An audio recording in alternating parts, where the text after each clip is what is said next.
بوركين فراخ، ما كانش حيلتي اللي هم في الفريزر، وكام طبع كفته كده. عملت الصينيه الجميله الحلوه دي. يلا بينا على الفيديو، جميله جدا هتعجبكم، كبسه سعودي ان شاء الله تعجبكم.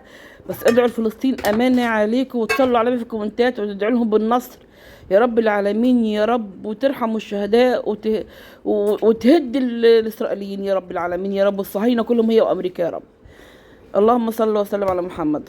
حطوا كومنت كده حلو بالدعاء لامريكا لفلسطين، وانتقم من امريكا يا رب، ودعاء لامريكا جاي، ادعوا عليهم على قد ما تقدروا. معايا كده وركين، طبعا كنت غسلاهم ونقعاهم في ميه وملح وسكر وليمون، وجيت كده غسلتهم كويس، وحطيت وفتحتهم كده من فوق كده عشان الفتحات، حشوهم كده بالصوص. حشوهم بالصوص، والصوص دون هيتاكل اكنه كده وجبه مع الاكل. والله العظيم دخل عليا ابني قال انا عندك اكل ايه؟ قلت له يا لهوي عينيا، ده هو ما لقيتش غير عندي الوركين دول. قلت تعالى حطيت عليهم حاجه تانية هقول لكم عليها، بس يلا قبل ما نخلص التتبيله الاول. كده فرمت بصلايه، وجبت شويه طماطم كده، هجيب عليهم البهارات الاول. ده فلفل اسود اهو على البصله دي، ملحات كده جايباها كده يا بنات، جميله حلوه جدا جدا جدا. دي ده معلقه زعتر، ودي معلقه بابريكا، كل معلقه صغيره، كل معلقه صغيره. معلقه نعناع، دي زعتر، والتانيه كان نعناع وزعتر. والله العظيم فراخ بالنعناع والزعتر يا بنات، كان ريحتها تحفه. طول ما هما بياكلوا قلت تسلم ايديك. معلقه صويا صوص. الصويا صوص دي جميل جدا جدا. احط معلقه سكر عشان الحموضه اللي في الطماطم. الصويا صوص ما ينفعش مش بديل يعني مش ما يبقاش بديل العسل، يعني لازم معلقه عسل، معلقه سكر، اي حاجه. طبعا حطيت الملح، واحط كده بودره ثوم وبودره بصل، لان كان المفروض احط افرم ثوم، فانا بصراحه كسلت، فانا قلت احط بودره ثوم وبودره بصل. احط كده معلقه زيت، بس معلقه واحده بس. هي اللي احط ليمونه اللي هي الوراك بيبقى حلوه دسمه حلوه، مش كان لازم كمان منها معلقه الزيت دي. ان شاء الله الوصفه هتعجبكم، جميله جدا. يا لهوي على الريحه كده، تخلص من اخريك كده، تحفه تحفه تحفه. دي حبتين 2 طماطم بس عملتهم كده بالهاند بلندر. بصوا الجمال والحلاوه. كنت حطيت عليهم قرنين فلفل وانا بضرب الطماطم، وده لقيت معاهم كبده وقنصه اهو. هم دول بس اللي هعملهم. بس افتكرت في حاجه تانية في التلاجة هقول لكم عليها، بس مش دلوقتي يعني. هسوي دول الاول. جبت قرن فلفل كده فوق الوش، وايه، وهسيبهم يعملوا كده، ونشوف هنعمل ايه. هسيبها اركنها بتاع حوالي نص ساعه او ساعه، هركنهم على ما اشوف هنعمل ايه. يلا جبت كده حله على النار، جبت حلل دهب بفرجكم عليها، اعمل لكم بقى فيديو افرجكم عليها. جبت حلل دي بالكيلو كده يا بنات، جميله جدا. اديت عليها معلقتين سمنه كده بلدي او معلقه، واحط عليها بصله، وهشوحها تشويحه كده، خليها ايه، تصفر. احط عليها على معلقه السمنه البلدي كده، احط عليها معلقه زيت، احط عليها عود قرفه، واحط عليها ما لقيتش لومي، لقيت نص واحده بس في العلبه حطيتها اهي. تمام. فانا هحمر البصله، اخليها دي مش بصله كبيره، انا حاطه عامله الرز، مش عامله الرز كتير. احط كمان كده حبتين حبهان او 3 4 كده، مش كتير، ورقتين لورا. دي كبسه سعودي يعني جميله جدا جدا بالطريقه الصح.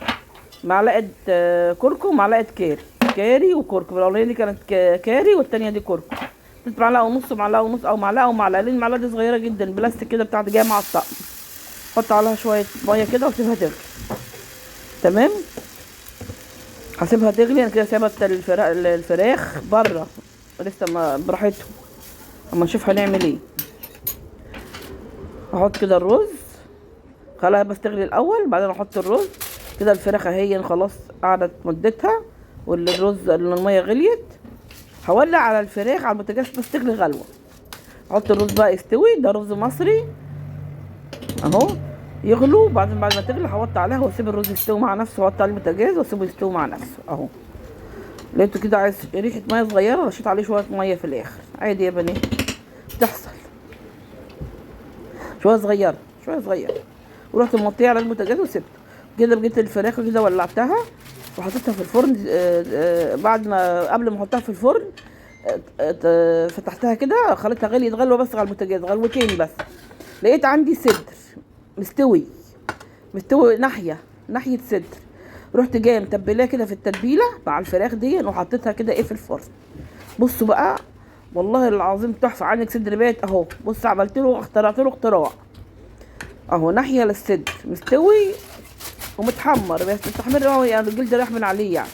فحطيته كده في الصينيه واحطه كده على في الفرن بقى يستوي. بعد ما احطه على يستوي هشيل على لون الورق واسيبه ايه يتحمر. تمام كده. جبت كده الصينيه كده صغيره كده عندي كده وسط كده، غلفتها بالفويل وحطيت عليها الرز، وشلت بس من عليها اللومي، وشلت من عليها اللورة وعود القرفة والحبهان بقى يبقوا يشيلوه بقى وما بياكلوا. مش عارفه انقيه اهو. بس ريحه الرز تحفه يا بنات، تحفه اقسم بالله. تحفه الفراخ عامله ازاي، بص طلعت الفراخ طلعت لونها عامل ازاي، جمال جمال. بصوا بس اقربها عليكم بس شويه، بصوا يا سلام يا سلام. لقيت عندي كيس كفته كده في الفريزر معمول برضو كام صابع كده، وتجي حطاهم شويهم في الفرن مستويه. انا مشوياها مشويه بس رحت حطيتهم في الفرن ايه كملوا شو يعني ايه، سخنت تسخين بس. وجبت الصوص كده حطيته اللهم صل على النبي، حطيته في الطبق الصغير دي. وجبت الكفته كده وزعتها جنب الثلاث تنواب، ودخلت على الصينيه بالهنا والشفا للي كان كان قلت تسلم ايدك يا ماما والله العظيم. ابني دخل علي يقول عندك اكل، قلت له عيني بسرعه، قمت عملت له الاكل. بصوا حطيت كده بقى كده كده بالمعلقه كده وحطيته على الرز. يا سلام يا سلام كده بالصوص ده، قسما بالله كان تحفه. عجبكم بقى الفيديو بتاعي البسيط الجميل دون باقل التكلفه؟ عملنا صينيه جميله، عملنا عزومه حلوه اهي تكفي ممكن 3 افراد 4 افراد، تقسم كتف 2 وممكن تكفيك 5 افراد. وحطوا لايك وشير، مع السلامه يا حبايبي، سلام.